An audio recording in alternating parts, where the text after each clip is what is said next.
gymnastics. As far as the wrestling did, what I did was I intimidated a lot of people because I didn't give a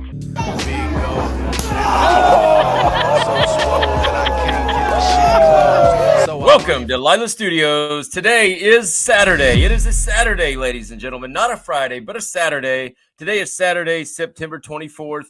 And Rip, you know what Saturday, September 24th is? Yeah, it's the day after Marcus's birthday. It's correct. It's the day you're taking your family to the big. You're going to go to the big Kiss concert, and I got no phone, so I don't know if you can hear me or not. So what the hell? I can hear you. I can hear you. Your mouth's not moving, but I hear words. My mouth's not moving. Well, now it is. You freeze up every once in a while. It's all right. Okay. Yesterday, yesterday was Marcus's birthday. Rip's son Marcus turned 25 yesterday. Happy birthday, Marcus, out in California. He's a big-time star out in California, baby. And today, Rip, today is my mom, Mrs. Lilas, Grandma Lilas, her 73rd birthday. So happy birthday. If the king's her husband, we'll call her the queen. Queen Kathy, 73. Happy birthday. I can see. I can see the king shaking his head, mad that he didn't get any recognition today. But the king was big time at the show last night in Seymour at Sean Malone's place, where there you were, and you had to put Turbo back in his place because he tried to cut a promo on Marcus. You shut him up. All the crowd, they sang happy birthday to Marcus. So he liked that. He was over. He'd like to be there, but he's out. He wants to be a movie star like Dylan Bostic. Oh yeah, yeah. Dylan's his idol, huh? Yeah, I can't blame him. Your other son, Dylan Bostic. So you might have two sons in movies before it's all said and done. That's right, man. Maybe they could get me. Maybe they could give me some money so I wouldn't have to eat just mashed potatoes and pork and beans. Do you think the people at home can tell we're not in Lila Studios today? Well, I thought we was telling them that you're on the road. You got a big Kiss. You can't do 4 hours of content today and stuff. You got stuff to do with your familia. I'm sitting there. I should be at the gym, but we said, we can't give them a gym atmosphere. It might make people healthy or nothing. Since we got all the Mr. Universe candidates watching the show and everything, so I'm sitting here at the table having some. Already had my mashed potatoes, my sugar-free, cream-filled Clover Valley sugar wafers that are chocolate. You are the biggest sweet eater I think I've ever met, besides like myself. You love your sweets. Last time we had the wrestling show, Rip was out in the back alley at the free sweet table eating cookies. And no, it wasn't free. You had to make a donation. Well, did you donate? Romer donated $5. Oh, he did? Tell everybody what you had to eat last night. What'd you eat there? Well, I must have had about starting with the first free pizza. Yeah. Okay. I probably had about 3 pizzas, about four Cokes. I mean Pepsi, because they were pushing Pepsi products. And then I had all Romer's already sending me stuff. Who was the guy with Dave Marquez or whatever last night? But anyway. So like me and Romer got back about midnight, had to sleep, tried to go to the gym. And I said, I can't. I got to do content, slave driver Lilas. And while he goes off to a Kiss concert. Maybe we should fill the people. I'm busy kissing asses while he's doing a Kiss concert. That's right, baby. Hey, maybe we should tell the people what's going on here. So this is episode 31. We apologize. This might be the worst show we ever put together. But I tell you what, Rip had a big time meeting yesterday, Friday, down in Louisville. Top secret meeting. Maybe some big news to follow. I don't even know yet. Maybe he'll fill me in on it later off the camera. Maybe he'll break the news on the camera. I don't know. Then we had the big show last night, wrestling show at Brooklyn Pizza, Harmony Park, Seymour, Indiana. Sean Malone. We sold that sumbitch out. They couldn't get one more person in that place if they wanted to. All the top stars were there. I and Johnny Justice, the local hometown heroes, beat the Outrunners. We ran them back to Miami Beach or wherever the hell they're from. And it was a great night. So needless to say, we usually film on Fridays. We couldn't film yesterday. Rip went back to Indianapolis. I'm going to the Kiss concert tonight. So here we are Take it or leave it. Watch it or not. We don't care, but this is what you get for episode 31. Well, it don't get any better than that. I guess you can't bullshit anybody. So, hey, we're separated. Blah, we're doing the best we can. If you don't like it, turn some bitch off. Yep, and you know what I like the best, Rip? I love the camera that's going right to the ceiling with the light there and everything. That's you know how to get that good solid background set up and I put that and then start sliding down. So I'll take my water bottle. I can't put it against bushes. You can't put it in front of it, probably. That would block. No. See, can't put it over here. I can put it over there, and I can't see you. Okay, so now I can't see you. So, but you're good right there. I'm just giving you a hard time. So, hey, did you watch the Shelly Martinez episode that came out, Rip? 3 times. That's a good one, wasn't it? I loved it. It's a good episode. I was more than over half fluff the whole time. Did you? I was gonna say, did you listen to it or did you just watch it? You probably put it on mute and just watched the whole time, didn't you? Well, the first 2 times I did, but the second time I did, or the third time I listened to it. But I like to see the Latino visuals. Yeah. There was a lot to see there. You know what I'm saying? So we also have, I don't even know what's coming up next. We've got Simon Dean, I think might be out soon. Who else do we have? Superstar Chris Silvio Esquire, whatever he's called now in NWA. You'll see him on NWA. And God, don't we have one more? Or is that our own? Oh God, I almost forgot the biggest of them all. Mickie James, baby. We had an awesome interview with Mickie James. Aren't you excited for that one to come out, Rip? Of course. It don't get any better than that. Mickie James put Rip over big time, man. She's a big Rip Rogers fan. She was awesome. We talked to her for a long time. We went overtime with her, didn't we? I know we sent a link back to Shelly Martinez. I think we sent a link back to Mickie James because we went overtime. Well, you know what happens? I'm out here and I'm just so hot and I'm over. So, and the girls are just trying to fight the feeling, you know. What was it you said last night? I'm so ugly, I'm hot. Oh yeah, I mean it's like if you could be a guy in Hollywood, but he's a star, but he's so ugly. So he's so ugly that he's hot. People love him. All you gotta do is any multimillionaire is hot. Any guy that makes movies in Hollywood, no matter what he looks like, he could have 4 noses, but he's unique. He's hot. He's my man. That's all that matters. I just want him. This is where I get confused, though, Rip. This is where the confusion sets in. You claim to have $3. You eat powdered mashed potatoes and pork and beans. That's true. So why do people think you're hot? You're not like a Hollywood rich star. Oh, because because I got the swag. Because I'm a bad boy. Oh yeah, I'm a bad boy. I got this swag. Rip's a bad boy. You got the it factor, don't you, Rip? You got the it factor. I do got the it factor. Ask Julie. We're sitting there BSing last night, and she goes, that girl just keeps walking by here and looking at you. I said, oh, that bitch wants me. I went over, and she had that good accent because she's from Jamaica. She was wanting it right away, so I got her wound up. Even though my husband is here, she didn't care. So I'm just talking shit. Then I said, oh, I gotta go, and I just fucking left, right? And she's like, That was last night, huh? Yeah, that was last night. Wow. So Julie was just laughing. Well, Julie's my sister. Well, yeah, but she was just laughing. I mean, all the people out in the TV land probably don't know she's my sister. Julie, my sister, was there. Rip was probably hitting on her, or she was probably hitting on you because they all come to you me. because you're hot. You got the swag. You got the it factor. You're cool. And and I wear the shoes with the hole in it so my toes sticking out.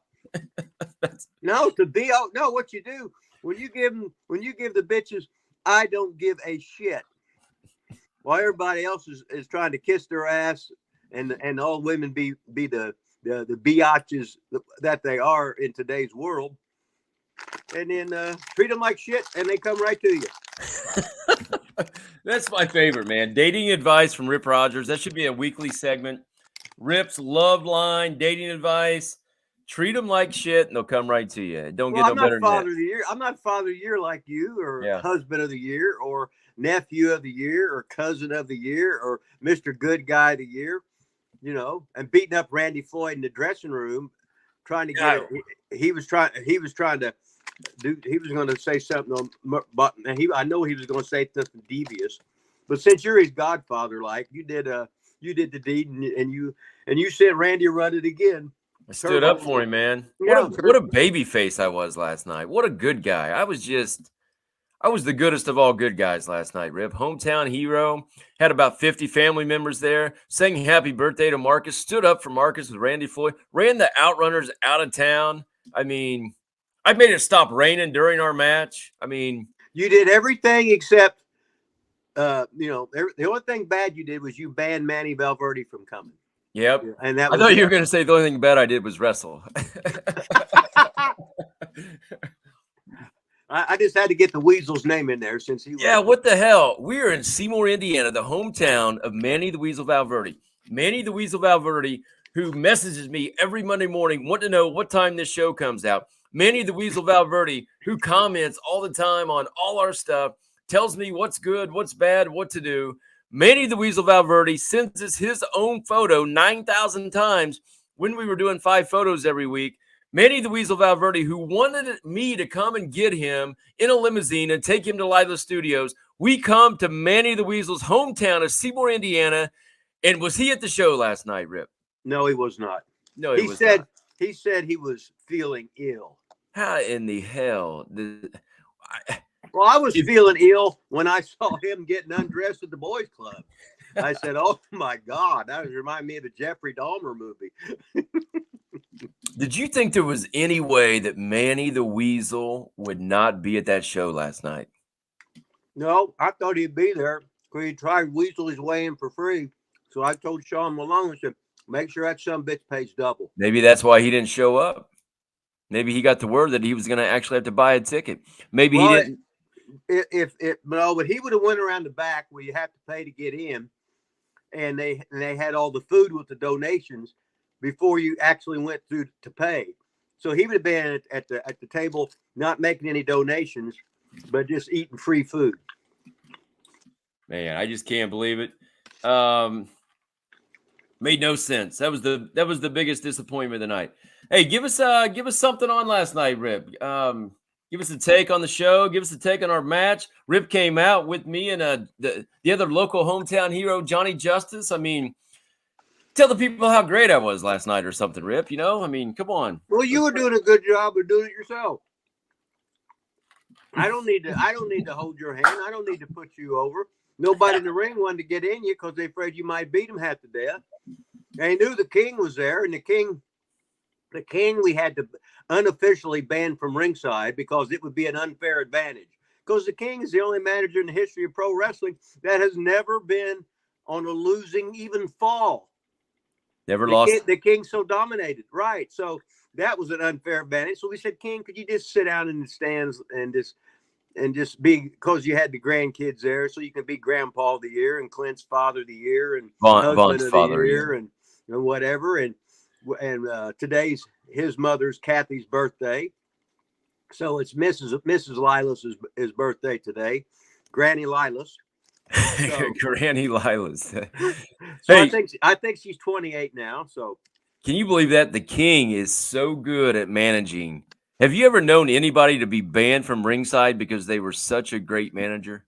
Just the king. Just the king. First time in wrestling history, someone was banned from ringside because he is too good at his job. That's crazy, man. You know, the thing about it is, though, years ago, I said, King Carl, Heenan's the best. Cornette's number 2. I said, I can see you at number 3. And he said, no, I'm administrator. I'm a Jackson County legend at teaching. Both my sons have become school teachers. My daughter, who just happens to be the leading scorer in Butler University history, which we never mentioned. And he says, I'm sort of like Mr. Education. And I said, yeah, Yard, I think you'd be more of a role model as Mr. Education. But I said, I don't think you could touch Heenan or Cornette because you got a late start. Yeah. But he started to argue with me that he could. So then I quickly changed the subject of playing cards and would he loan me a couple dollars? And that made him have to go to the bathroom, and he left because he knew I was going to try and get a couple bucks out of it. That ended that conversation real quick. Hey, there's nobody cheaper than the King besides maybe the Hustler Rip Rogers. So that would be tight ass number 2 lending tight ass number 1 money. That's probably not going to happen. And you know, and your mother with the birthday, right? Yeah. So she was a Haskett, and the Haskett's famous for them hot babes. Hot babes. Hey, none of the Haskets were there last night. They weren't, were they? No. No. Well, they know they're just intimidated because the King. You know, they know that everybody, the King rules over everybody. Yeah, that's right. And you know, so hey, speaking of the King ruling over everybody, I can't remember. I talked to so many people last night after the show. You know, as a matter of fact, I felt so bad today because after the show, I had so many fans. Listen, I don't want to put myself over, but as Mike Shaw would say, sure you do. But I had so many people wanting their picture taken with me, autographs, all that kind of stuff. I felt so bad today. I didn't get a picture after the show with my wife. I didn't get a picture after the show with my kids. And believe me, I heard about it this morning. I can imagine. I can imagine little Lila's going, last night, well, we were there and you didn't even get a picture with you. I don't like that. And Grandpa Carr, he said, no, that's wrong. He shouldn't be Father of the Year. He shouldn't be Husband of the Year. And then, so I think the King's sort of shit stirring to put you in your place. Well, we were all sitting around the table at the Kings last night talking about all the people I was getting pictures with. And then Mrs. Lilas, my wife, not Granny Lilas, says, you didn't get a picture with me. And I was like, oh. And then the daughters were like, you didn't get pictures with us. And I was like, made me feel bad, Rip. No, Lilas would have been right in there as soon as she would have said, you didn't get a picture with me.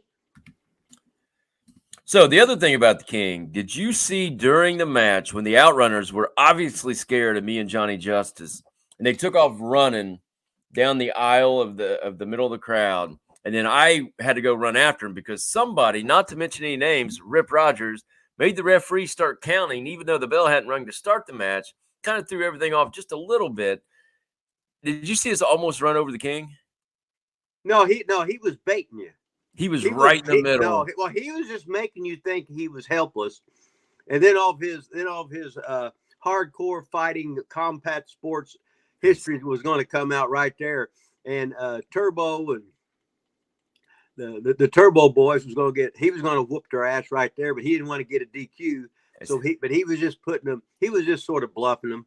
Because they knew that the King Carl was the badass of Jack. I thought he was going to fall over and break a hip, break his back, something. I ran by and yelled, "Get the F out of the way! You're going to get killed." He's like right in the middle of the aisle. So I'm assuming you didn't watch any of the other matches. No, I didn't. Well, I wanted to have a fresh perspective for Lila Studios. There we go. So the main reason we went out a lot of the ring is because we were getting the ring dried out. It started raining. Even before it rained, almost every single match was out in the crowd, like fighting in the crowd, going into the chairs, into the little kids. Even in our match, which we were out a lot of the time because that ring was slippery as hell. Yeah. They were drying it off. We never went into the crowd. We stayed like in the aisleway, just a chase thing. Didn't even. And then, of course, the last match, which it was raining, so I could see, but they were right back in. I was actually sitting out in the crowd and went over to my wife and said, keep the kids out of the way because these guys don't know what the hell they're doing. So now, they might be watching this show right now. I don't really care. Every match doesn't need to go into the crowd. Every match doesn't need to, be actually into the crowd. We kept it in the aisleway, ran up and down, no violence out there. It just got old, man. Second match of the night, Rip, was it fighting in the crowd? Well, they see that on TV, don't they? Yep. And that's where because when we all start in any sport, we all copy the big boys who are heroes over. They're in the major leagues or the NBA or the NFL. Hell, they're the best. So I want to do like they do. Yep. And you don't realize when you build a wrestling show, you don't do that. But when a lot of the owners of the big companies, they're not wrestlers. They just make their own shit up. Yeah. And So you just know that it's really not as exciting. You don't know why. yeah. Because before it would be built like a movie. So I'm gonna tell you about the Battle Royal to kick off the show, and then I want you to actually take us through kind of the basics of how a show should be put together, like match, progression through a show. So the Battle Royal was your typical AEW, which we love. We love Tony, we love AEW, but it was your typical AEW spoof cosplay, as Cornette calls it of wrestling. So the last two guys, well, first of all, the whole thing was phony. If anybody in there is watching, come on, man. Just make it look half-ass real. So it came down to two guys, went to throw one out. He caught himself, so he's still on the apron. A lot of times they'll either skin the cat, come back in, surprise the guy, or hang on to the apron, and something will happen. So the guy that got almost eliminated is standing on the apron, just standing there. The other guy that threw him out turns around and notices it, walks over. The guy on the apron just keeps standing there. The other guy walks over and does this, Rip, with one finger, goes, boop, and the guy falls off the apron. The guy was standing outside on the apron, outside of the ropes, on the apron, so he's not eliminated yet.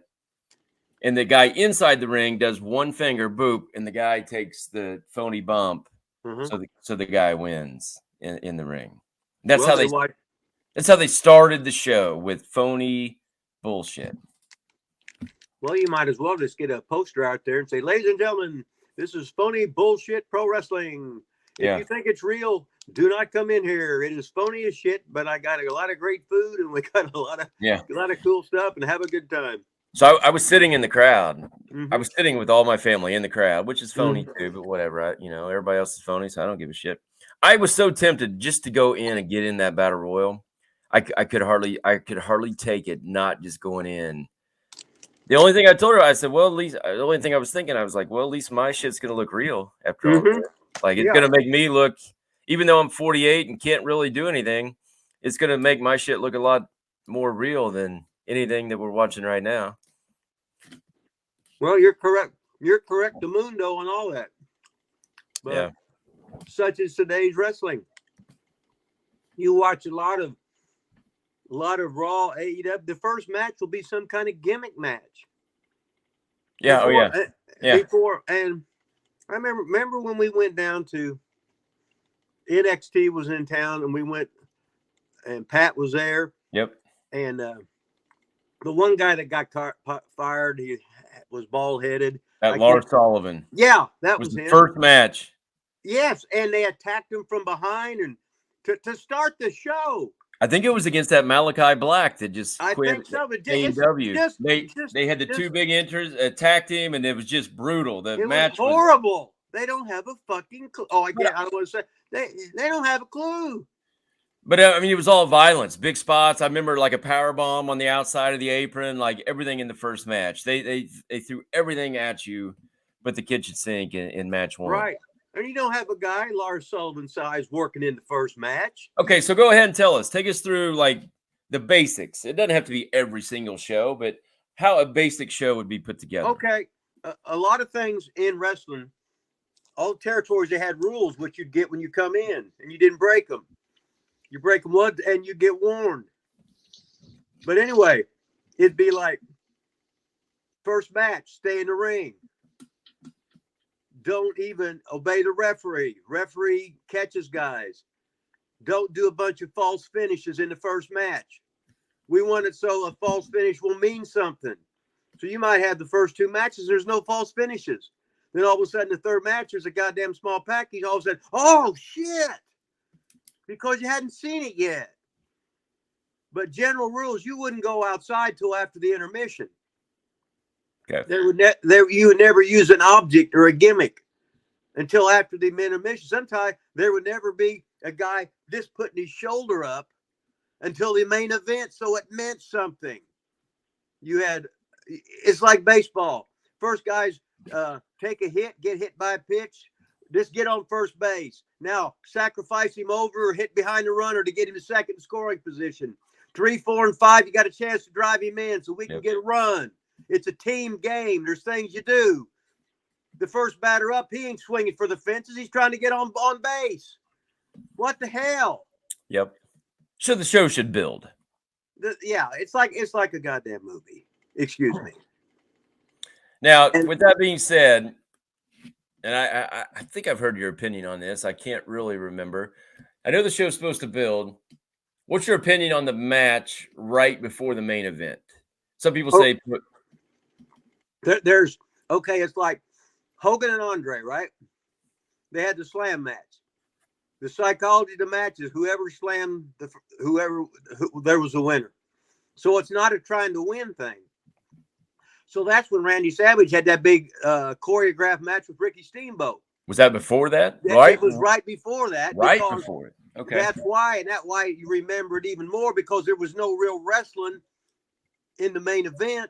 Right. Because it was just who could do a slam, and that was it. So Savage and Steamboat had all the thing in the world. All eyes are going to be on you. Now, in a house show, I would always put a shitty match on. Yep. A shitty match, a crap. I might have a 20-minute babyface match before, so that we can't wait for the main event. And more now the people to death for the main event. Oh, a lot of times you'll get in shows and they'll have a real good semi thing in the main event, but it'll be like a 6-man, which doesn't mean it's any good. They put a lot of people in there, so they do a lot of shit. Yeah.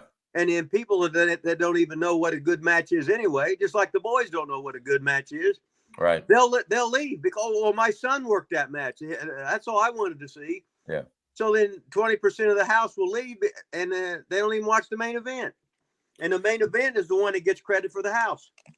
Right. So let's say that Steamboat Savage was the main event. Mm-hmm. Let's say it was the main event. Mm-hmm. Would you put on before that? Would you put on like a women's match, a comedy match? What would you put on before that if they're going to see? With them two working, I wouldn't care. No matter Yeah. what, it was going to be a step down movie, a match where you're either laughing, you're interested in a slow technical, or you got two big bruisers that can't move. You want the main event to be completely opposite of anything they've seen that night and to be special. And anything that was going to be in the match, okay, I don't want nobody flying to the goddamn fucking floor because Randy's coming off the fucking top with an elbow, or he's doing the jump to the floor. See, Randy would do the jump to the floor, and that's what he taught me, because it's a strike. It's a heel move. Yep. Now you're coming off the top to get the extra momentum. But I'd never do it twice. They'd hit me one time, the next time they'd move or hit me with a savate thing or a clothesline coming down or a punch to the face or they just move or whatever. But if the heel gets it first, it sets a tone, it sets a tone, it sets a tone. They finally move. All right. Then the babyface does it to you if you want to do that. But anyway, I'm rambling, but no, you're not rambling. That's good. That's what I want to know. There's so many unwritten rules of wrestling that made wrestling successful. And now Vince McMahon, fuck him. I'm in WWE. I make my own rules. We have sports entertainment. Yeah. They'll have matches, not even a goddamn tie-up. People just doing stupid spots for no reason. A spot ain't supposed to be. It's not a synchronized swim thing. A spot is supposed to be a reaction. Like in baseball, you're set for a fastball, but responding to the curve, responding to the changeup. In football, you're used to a blast play, a dive play, a dive play, a dive play, pull it out, you change it up. You change every up so it's not the same old shit. And even though the defense has got you scouted in everything, it doesn't matter because you've got them scouted too. Yeah. And now that's why they play the game. That's why they have upsets. And wrestling should have upsets. Wrestling should not be here's your move set. Fuck you. You can do everything. You're a fucking pro wrestler. You're one of the fucking best. You know fucking every kind of attack there is on every kind of goddamn body part.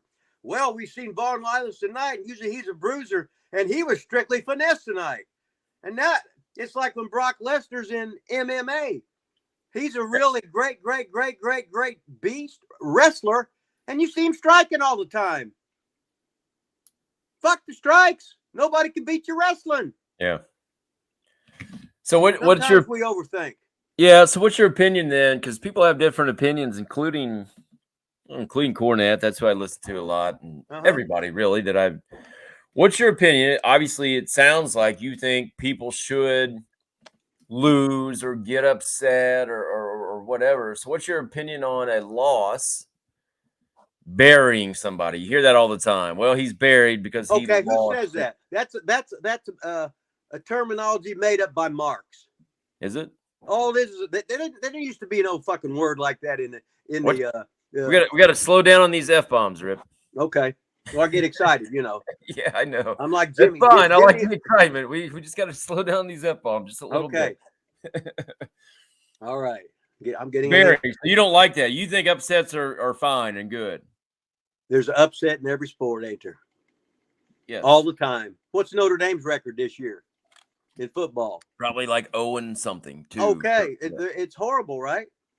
And they got lower tier teams that are beating them because they got a big bullseye on your back. I don't know if that's a great example because I think Notre Dame is buried. I don't think they have a chance at anything. But let's take Alabama. I think it was last week or the week before. They almost lost to, I think, Texas, and they came back and won 20-19.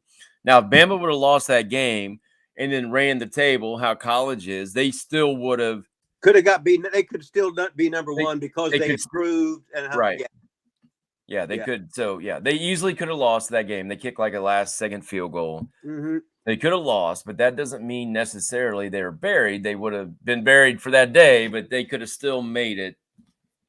They could have ran the table or made it the way college football set up. It's if you get your one loss out of the way early, you can still win. So you lose at the end of the year, all of a sudden, they're not worth a shit. I mean, Brock Lesnar was the same way at UFC. Didn't he lose his debut? Didn't he lose to Frank Mir his debut? Yeah. He came out fire, and then Frank got him in that whatever, and Lesnar, I think, tapped out. Yeah, but then he came back and beat him the next time. Yeah, I got him in Achilles tendon hold.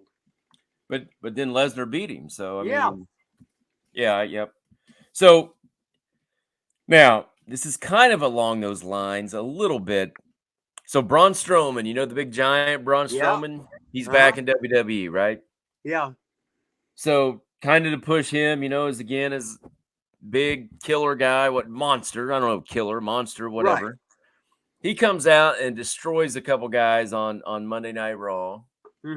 Well, then after that, Chad Gable, the little real wrestler guy, and his partner Otis is short, but Otis is about as wide as he is short. Just a big, he's a big fat guy. Correct. So they hit the ring.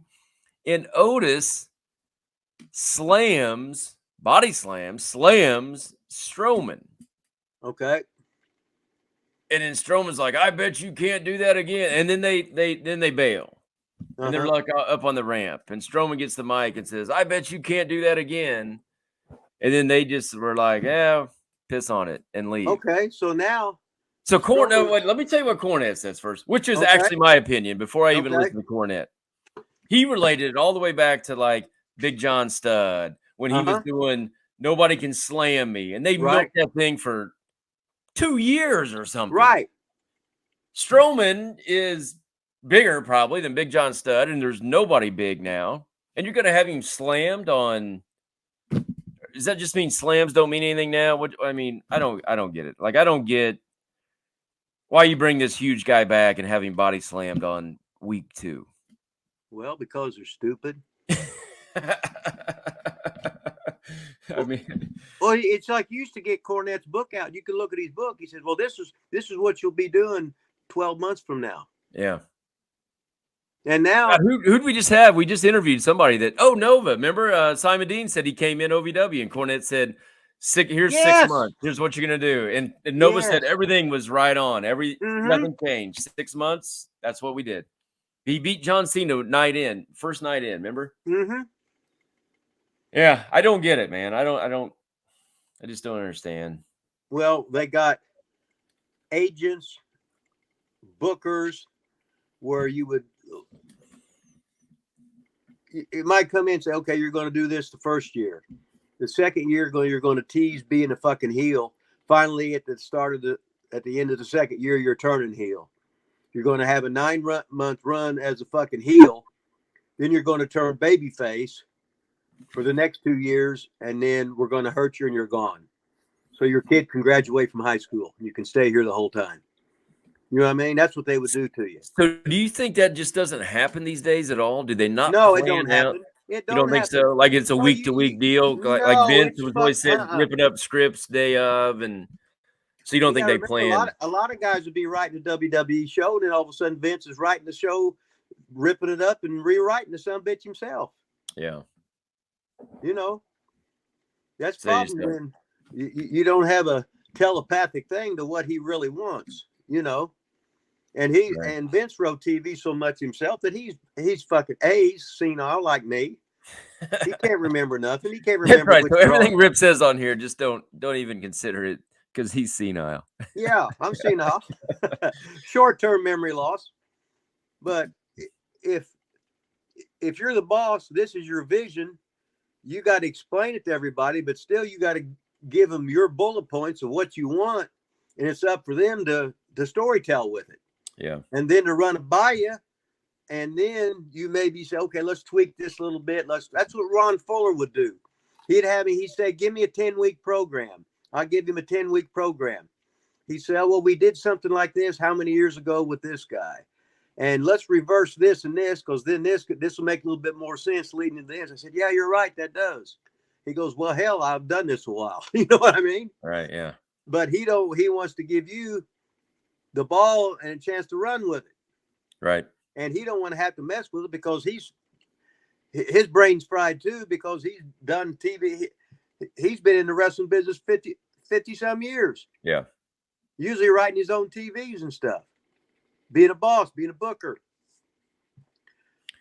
Got it. So I want to hit on one more thing, and I want to get to some emails because we actually had emails. You know what I forgot to do, Rip? I forgot to tell people to subscribe in the beginning. We forgot to tell people to buy your book. On Smash. Smash. Didn't tell anybody about our email, thelilahstudios@gmail.com. But we actually had a few emails. I got to go back and find them. But before we get to the emails, one of my aunts last night actually asked me this question. And I can't remember if I've asked you before. So back in the day, for all you people out there in TV land, back in the day when Rip was working the territories and going out of the country and doing all this stuff, every once in a while he would come back to our hometown of Seymour, Indiana, and put on a show. And my dad, King Carl, would help him promote it. He would sell tickets. He would do grab bags. We'd put up chairs. We'd do concessions, all that kind of stuff. Rip would come to our house like the night before or 2 nights before, plan it all out. That was the highlight of my life. How did you and the King ever get connected? I know that you were both from Seymour, obviously, but why the King promoting all this stuff and not anybody else in Seymour? Like, how did that ever come about? Hell, I can't remember. No, shit. Are you serious? Yeah. I just asked you a 5-minute long question and you answer it with, I can't remember. The first thing is I can't remember if he wanted to see about, maybe I had to talk to him about, had the original, I might have went through him to get the original building because you couldn't rent the Seymour High School gym for wrestling because of Bruiser tearing the old gym up, trashing that, and they had, there's no pro wrestling allowed in the Seymour gym. Right. So then once a year, I think he would go to the school board and they would waive the rule. Yeah, but we were doing armory shows before that, weren't we? No. Yeah, you came when Ox Baker was in the concession stand with his painted toenails. You were. Oh, did I? I can't remember. But I don't know. Yeah, we were running the concession stand. Okay. So I mean, it had to go before that. And then I know that stuff happened like with my cousin Jacob when we were doing fundraisers and all that, but we were doing stuff before that, even the fundraising stuff. Because that's when the King got you into high school. I think you had a big part of getting you into high school. Yeah. That's when we started getting into high school. And then we got to the middle school when he was at the middle school. But before that, we did a couple Armory shows because I remember working concessions as like a 6-year-old, putting, bringing up Cokes and popcorn. And how many quarters you put in your pocket? Not that many. Not that many. I just remember Ox Baker made my cousin cry because his last name was Baker. Oh, and he said, I'm your Uncle Ox. And my cousin's like, you're not my uncle. And he started crying. Oh, God. Well, Ox, awesome. That'd scare you. Well, I mean, Ox Baker comes to the concession stand, comes back there, starts making his own hot dogs. Oh, yeah. He's got flip-flops on with his toenails painted. Right. With that big old mustache. He's like, I'm your Uncle Ox. Yeah, it was awesome. That was Ox. All you do is say, get the hell out of here. He go, oh, okay. he would bail then, huh? Oh, yeah. All right, we're going to get to some emails. Roger, I always say it's Roger IE, but I think it looks like Roger LE. Roger LE, too. I can't really see up close. My vision's going out. Rip usually reads this stuff to me because I can't see it all. He said, thank you. Thanks for you and Rip for interviewing Adam Parsons, baby. He's putting over Adam Parsons. I just watched in my opinion, the greatest match I've ever seen on Tubi. I think it's TUBI, Tubi TV. So that's one of the Adam Parsons streaming networks that he's got stuff out on, Tubi TV. It was Playboy Buddy Rose with Billy Jack Haynes against the Assassin and Rip Oliver. Love your show. Take care, boys. Any recollection of where that might have been from, or when those guys? That was from Portland. Was that Portland? Probably. If it was, Billy Jack Haynes was out there. That's where Billy Jack Haynes started. That's really? I don't think I remember seeing stuff of him out there. Oh, he was there for years. Unless those guys were working. See, all those guys. Let's see. Buddy Rose came to Tampa in '85. Billy Jack came to Tampa in '85 when I was there. Rip Oliver was from there, and then he came back in '85. Now, who was the other guy involved? The Assassin. It was Jody Hamilton. And David, but that's David Sierra, and he was from there. But he also, all those guys worked in Portland together. But they all worked in Tampa together. So wait, who'd you say the Assassin was? It was David Sierra. So was Jody Hamilton not the Assassin? Wait, is this a different Assassin? This different Assassin. Okay. See, there usually every territory had an assassin. So the Assassins that were in Memphis, was that Jody Hamilton? Who was the other one? It was probably Roger Smith and Jody Hamilton.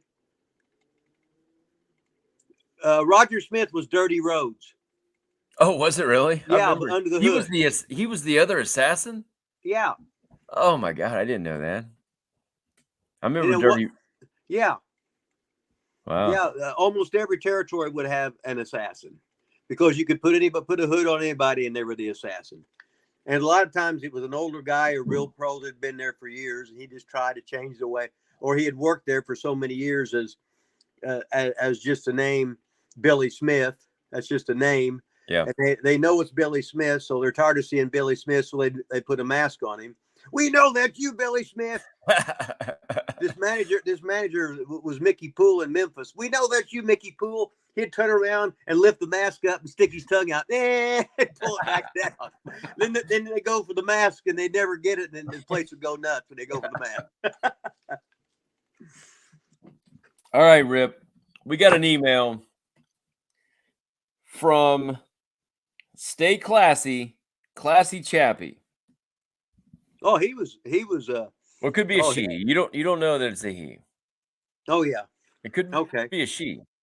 I think it is all a right, she. So, maybe. So if we first of all, the email you probably can't see it. Do you see all that print on there? I mean, you understand how long Chappie's comments are. He's rather long-winded. All right, so this email is forever long, which is awesome, Chappie. I'm not saying bad. I love your comments that are long. I just can't see up close, so I'm going to do my best to get through this email. Said, hope you guys are having a fantastic hot dog of a day to slap your knees in. Okay. That's the T-Weasel reference. Mm-hmm. To the person. Man, I don't know. I should be prepared for this, probably. Yeah, you should have looked at it before. Wait. This might be is this a comment? Oh, it's a question. It's an email. Man, this is You can't read it. Don't make any sense. Or all of the above. Well, look, I got this part right here. Can Rip share more towards his experiences when he wrestled outside of ICW? Risk loser leave town stories or anything that Rip might have saw Savage's video that he can share to they were talking about a video before. Well, outside of ICW, I mean, we talked about a lot. So how did let's just hit on the loser leave town stuff. So obviously back in the territory days, it's a lot easier to do than WWE. Loser leave town means you're basically fired from WWE unless you're So back then it was easier. You just go to the next territory. So were you involved in those? I mean, did you leave town and then go somewhere else? Do you remember any kind of storylines regarding you and loser leave town matches or anybody else? Really? I didn't like the loser leave town thing because they knew you were just leaving. Well, let me stop you there. Okay. So people knew back then about territories because I really didn't understand. I mean, I would get some of the magazines, but when like if Memphis, let's say, because I watched Channel 3 wrestling, I didn't necessarily know that as a kid that loser leave town meant they were just going somewhere else. Right. I didn't know that as a 7-year-old. So I guess older people might have known that. Was there ever a stipulation on loser leave town on how long they had to leave? Because a lot of times those guys always came back eventually. A lot of times it might just be 90 days. Oh God, that's A guy might a guy could go to Japan, right? He'd go to Japan, go somewhere else, and come back. Or Dusty would lose. He would lose the loser leave town. They'd have a sellout. Dusty would lose.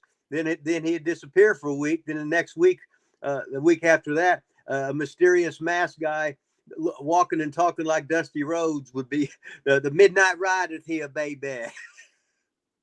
And then all of a sudden the fans love it because the heels know it's Dusty Rhodes, but you got to pull that mask off to prove it, you know. So they would either do that angle or they were really leaving to another territory. Yeah. So you didn't like it in general because you thought the fans knew they were just going somewhere else. Well, that's what everybody would do a loser leave town. I like guys when they were going to go somewhere. I like do an angle where they break their leg or they get hurt. They get hurt and they're done. They're forced out. Now he might be back. He might not. His career may be over. Oh my God. You see what I mean? That's what they did with Lawler, wasn't it? Didn't they do that when he left like in the mid 80s? Didn't they do something like that with him or am I? Well, he broke his leg playing football. Oh, he did break. That's what it was. He really did break his leg. Yeah, he was. When we played Sandlot football, at Emerson Field or whatever, you always get hurt. Yeah. And he was an adult and he'd been playing football. You just step in a fucking hole or your foot don't plant right and you break your leg. But surely they used that as an angle on TV, didn't they? They didn't. I don't know. I didn't watch it. They didn't say, he broke his leg playing football. Surely they had somebody break his leg on TV or something. Or they would act like it was sprained or whatever. Then the guy would finish him off on TV. Yeah. Then whoever the top heel was, so that when he goes back and he comes back in 5 months or something, that's who he works a program with right away. Chappie also said, P.S. Can you plug Savage's other interview that wasn't on Dark Side of the Ring? I'll try to write it down so I'll not remember what it's called, but also share the same long out thoughts into hire me something. Sorry, Chappie. We talked about this before. I don't even remember what that other Savage documentary that they filmed at Lila Studios #1 was called when they did all that stuff with you at my house. That was a Reels thing, wasn't it? Was it Reels? Is that what it was? I think it was Reels. It wasn't that other company that you was talking about. That one other company, they do nothing but negative shit. Yep. It's like they had something with that girl that was his girlfriend for a very short period of time. and she didn't fucking know Randy. Yeah. And then they will have somebody else that commenting on that he had that he knew about like a cup of coffee. You know what I mean? It wasn't people that he was around, worked the territory and stuff for a long period of time. They were just all of a sudden people wanted to be on TV. Yeah, I didn't watch that one, but isn't that the one that everybody said Bubba the Love Sponge was on or something? Yeah, and people like you didn't wasn't- even like Right. know him. You just knew Hogan and Hogan. Right. Yeah. Uh-huh.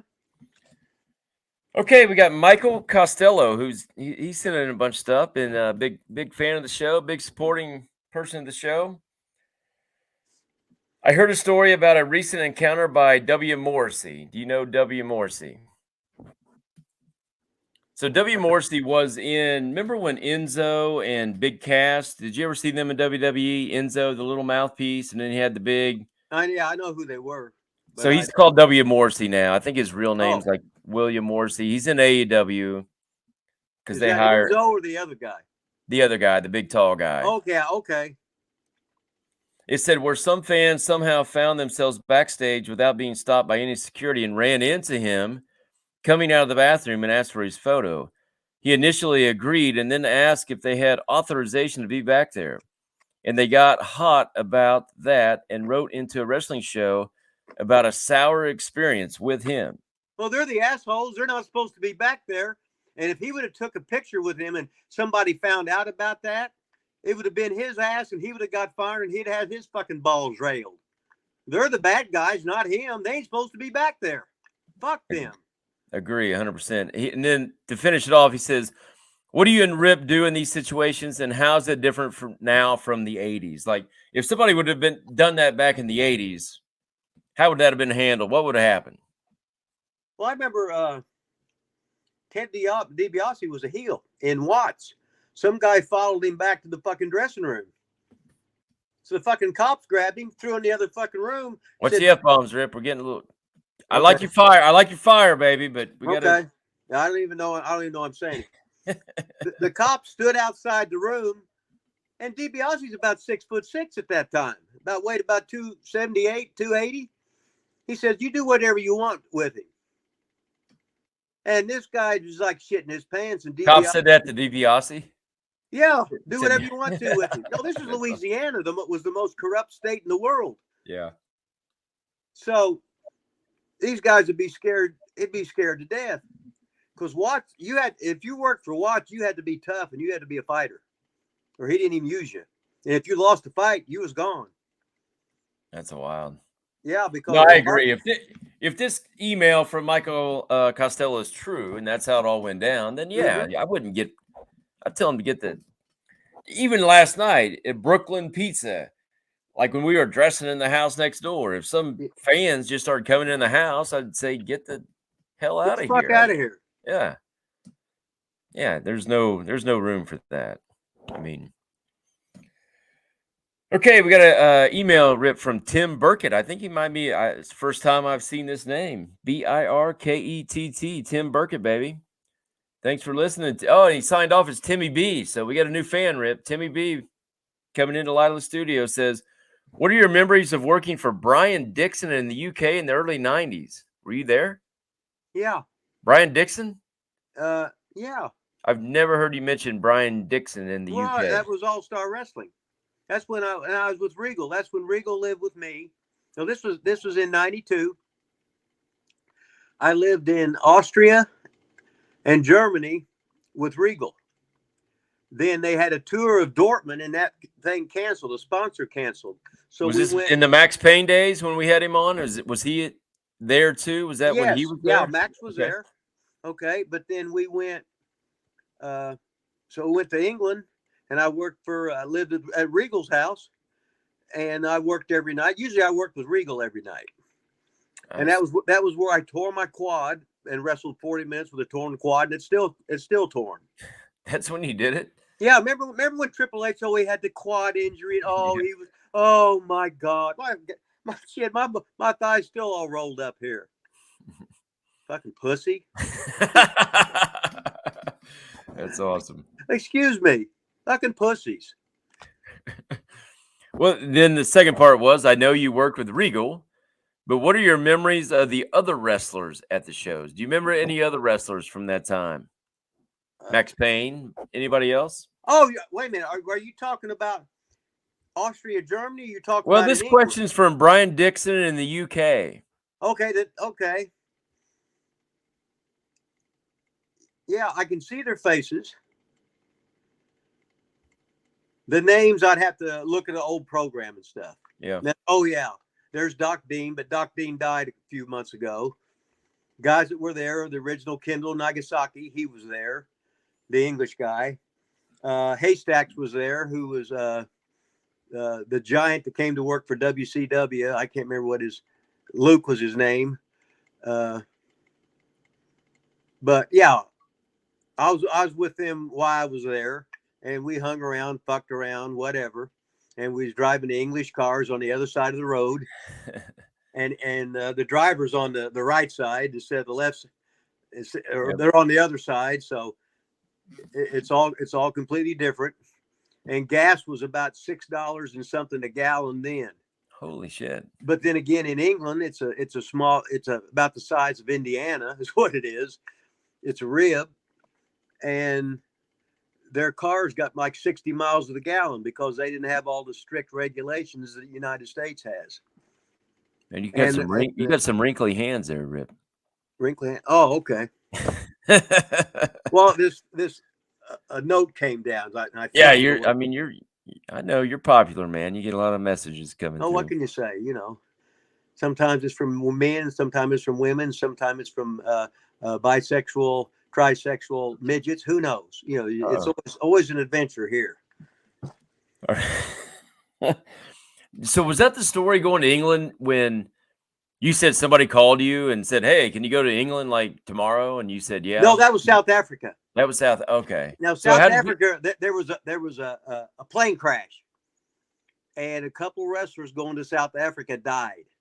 Oh shit! And they needed a heel, and somebody called me, so I called them back, whoever it was, and they had everything. They sent it all to me, and I just fucking left. I was in Kansas City at the time.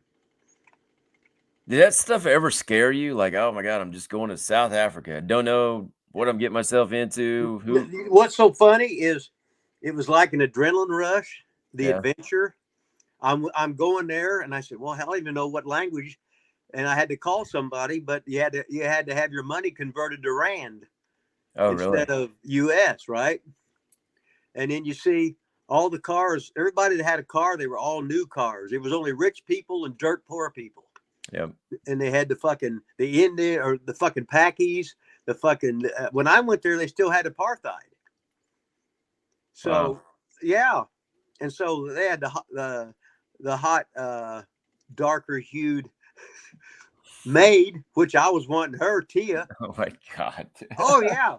So you didn't really answer the question. Kind of did. Were you ever like scared? You said adrenaline rush. So no, you never did a second thought. No, it's probably stupid, but no. Yeah. Well, how about England? How'd you get into England the first time? Like, what was your connection there? How did you get? Regal. He got you there? I thought you just met him there. How did he? No. We fly into. I got you. I think. Yeah. First, we work Austria. I got you. And then he got you back there. Okay. Okay. First, we was going. The tour was Seaboden, Graz for 6 weeks, Vienna for 6 weeks. And then we went to Hanover for 10 weeks, and whatever one was the last 6. Bremen for 6 or 8 weeks. It was supposed to do Dortmund, and they canceled it.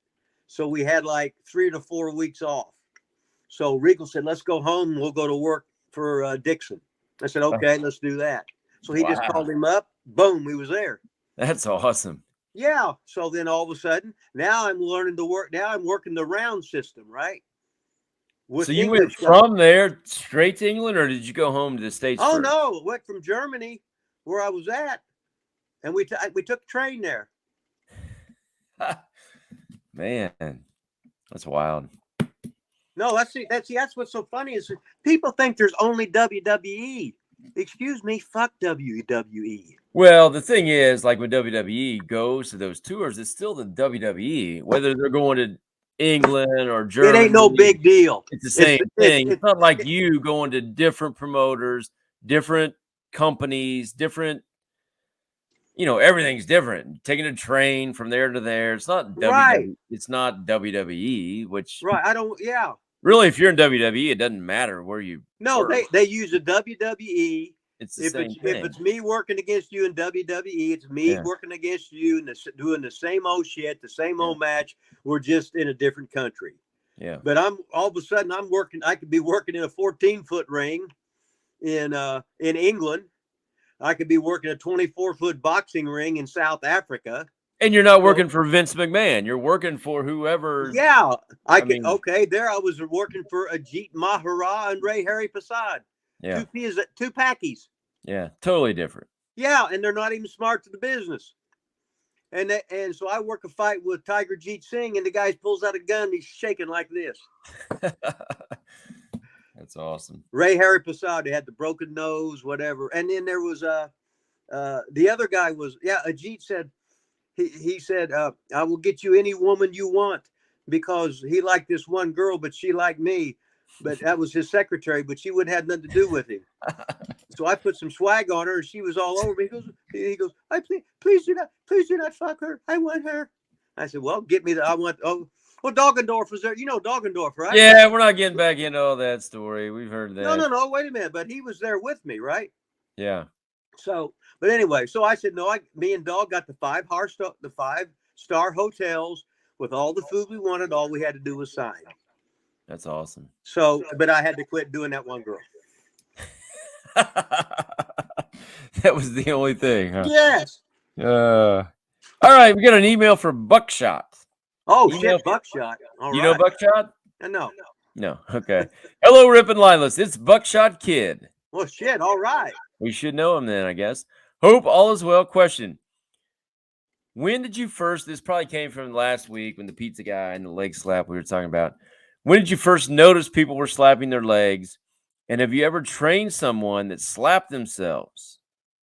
Love the show. Keep up the good work. Now, I remember going to the first time I managed you to Illinois. We argue on where at in Illinois. Mm-hmm. And I just remember you in the back, and you grabbed somebody. I can't even remember who or what. I got something popping up here. You grabbed somebody and put him like in a headlock. It made some kind of sound. I have no idea how you did it. If you did it here, I don't think you slapped anything, and it just, boom, popped. I mean, obviously you didn't touch him. What's the difference between now? I mean, probably people back then, like you showed that move backstage, like people made noise back then. I'm sure. I know Lawler always like hit the other person. Yeah. But didn't make it as obvious. Right. When did that shit start? Like, when did nobody does a headlock punch anymore, do they? No. They don't know how. When did the leg slap start? You have any idea, or why, or how? The only people I ever seen slap a leg or have noise, the English wrestlers could do all that. The idea back in the day, though, was to make people not see the slap. Right. The whole thing was the Englishmen were so good, and then you could start getting video and look for it, and they were so good you couldn't really tell they did it because they were just a fucking blur and boom. Yeah. And it was done, and it wasn't to make real noise. It was to stop it so you didn't potato them. It was a measure. Oh, I see. Yeah. It was a measure. Now they just do it right in front of Now they just do it, and it's embarrassing, and I want to crawl, and if my parents was there, I wouldn't want to go out in the crowd, and it's embarrassing. But I do wonder who started that. Like, where did that start? Just I have no idea. Somebody did it, and it's just like years ago, you were taught. You know how guys would they do the Tennessee stomp, so they'd punch somebody when they'd stomp their leg down. Yeah, it'd make noise in the ring. Yeah, that's why they called it Tennessee stomp. Yep. So Tennessee stomp was total bullshit too. Oh yeah, I mean that's how. I mean that still happens today. I mean, right. What happened last night? Another email from Roger, either IE2 or LE2. I think it's, or maybe it's not even Roger. Maybe it's Roger Lee, or I don't know what it is. Roger LE2. Hey, Vaughn, this is coming at you here, Rip. I have a dig on Rip. He made a comment about Don Fargo. He made a comment that Don Fargo would pull out an earring if someone wore Yes. that in the ring. I told the story before. No, that's not his question. Okay. He's coming at you because he said he saw that or whatever. But he said, I watched an old OVW show on YouTube and I came across a video of Rip and some other dude as a tag team with the Hollywood Blondes. Oh, I think it was Jason Lee. He said Rip totally sold that he had a nipple ring. He said, WTF, did Jason Lee have a nipple ring in? I probably did. And you were his manager. So did you ever say anything? So he's basically turning this on you and like, hey, if you're against jewelry in the ring and Don Fargo ripped the thing out. No. If they had the fucking rings in and some guys, they wanted to wear it, I said, okay.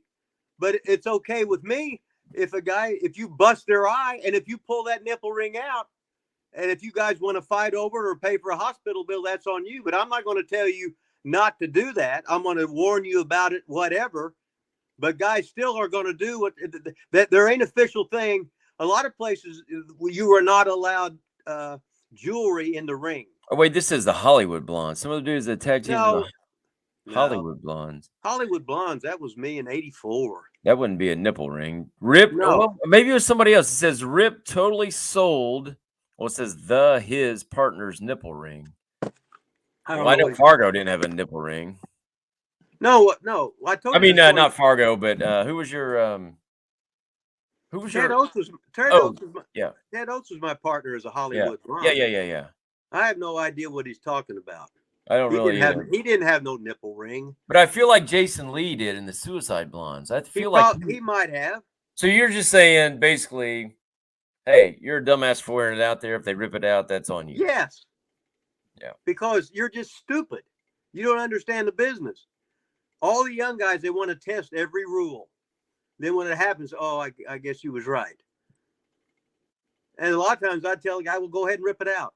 But he might get hot about it. He might get hot about it and try and shoot you or make you pay for it or whatever.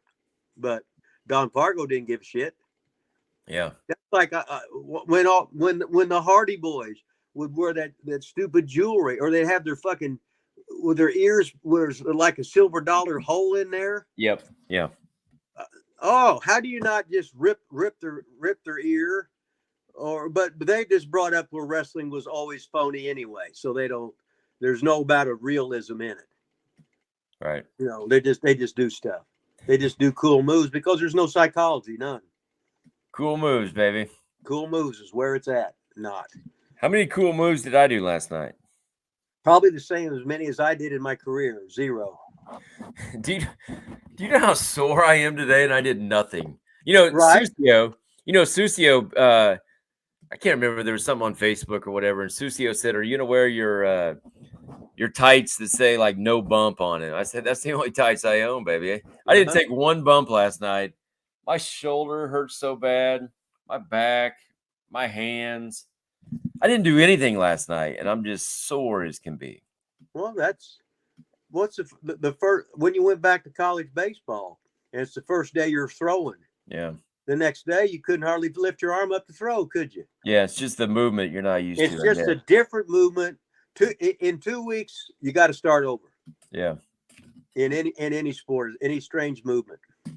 And I'm damn near 50, so that might have something to do with it. Well, it's your last hurrah. You're not in the prime of life. You're not in the prime of life like me. last hurrah until next year. Yeah. Then that'll be my last hurrah until the next year. All right, Rip, baby, we're about a minute 10 in, so our emails are done. This show is coming to an end, I think. So, you got any last things out there, all our fans? You got words of wisdom, words of advice? Just, I know you're into big motivation. You got anything to add here at the end of this show today? I just know when we get done with these shows, my ass is going right to the gym. Hey, speaking of, did you see Shelly Martinez put you over? She said, I put that video out there. She said, I get on Twitter. I follow Rip, get on Twitter, see him with a big bicep pose, baby, at 4 a.m. And that kicks my ass into the gym. And then she was up at 5 a.m. actually tweeting our video out with her first, our interview out Uh-huh. with her before me at 8 a.m. in Indiana. She had all that out already at 5 a.m. So I think she needs a couple of experienced older men, especially ones that sort of look like Doc on Back to the Future. You have a couple guys in mind. And if his hair gets wet, it looks like Donald Trump's. And Uh, his teeth are all gone. And this guy that wears a baseball cap because he's got the to cover his up, yeah. the premature balding spot, and he's putting Yeah. the dark in the beard, so getting scraggly again. Just a couple guys like that, huh? Yeah, If we could just find those two guys. and he's about 6'5". Yeah. It depends how much he's eating, but then I don't like to stand next to him because he makes me look like I'm a midget, and his arms are twice as big as mine now. So Yeah. it gets heat with me, and he's in the prime of life, I don't know about all that, but man, Shelly Martinez has been one of my favorites, man. She's been putting us over big time out there. I really appreciate it. She was a lot of fun, and she seems to really like us, Rip. I don't know. Maybe it's all in that. If one of us hit Powerball, Yep. she's now with us. I would give her some, yeah, for sure. I would share. Hey, Shelly Martinez, if we hit Powerball here at Lila Studios, baby, we are going to share. You're going to get a portion of our Powerball winnings. Powerball winnings. But she's going to be under her own free will to be staying with us. That's right. That's right. And you'd have to temporarily abandon the Father of the Year thing. Temporary. Temporary. And husband of the year. Yeah, well, what the hell? You can't have everything. It's All right. This has been episode 31. Hey, best we could do. Hope you liked the show. I mean, we dug into a lot of old stuff. Go to YouTube, Wrestling with Rip Rogers. I haven't plugged it all day, not the whole show. Wrestling with Rip Rogers on YouTube. I didn't even give a count, Rip. I think we're up to 1,600 and God, I got to give a count. I give a count every week we're on here. Did you plug my book and tell them? Did I tell them to smash it? No, we don't know what your book's called. If we don't have it with us, we don't know what it's called. Oh, it's Wrestling with Rip Rogers or something like that? No, that's our YouTube show. Oh, okay. It's like Pro Wrestling Stories, isn't it? Pro Wrestling Stories or something. I don't know, but it's by Amazon. Look up Rip Rogers. You'll figure it out. Amazon.com, Pro Wrestling Stories. We are up to 1,644 subscribers. So we were at, I think 1,603 on Friday. We're at 41 over the weekend or something. I don't know. I can't remember. Here's all I know, Rip, is we're on fire. We made $26.02 so far. Holy shit! Hey, that's a hell of a thing of getting us where we can give a stipend to Taco, isn't it? We're almost up to $1 an episode, and we can buy her a new pink thing with the crop top. We can just stare at that for hours. Check out our Shelly Martinez interview. Check out our Simon Dean interview. You need to get Shelly to send us a video of her jumping rope. Subscribe to our channel, Wrestling with Rip Rogers. Buy the book on Amazon. We're out of here. Smash it. Smash it. I mean the button, what I mean. Yeah. Big gold and a billfold, so swole that I can't get the shit closed. So I money fold and rubber band wrap, and when it pop, bitches sound like a hand clap.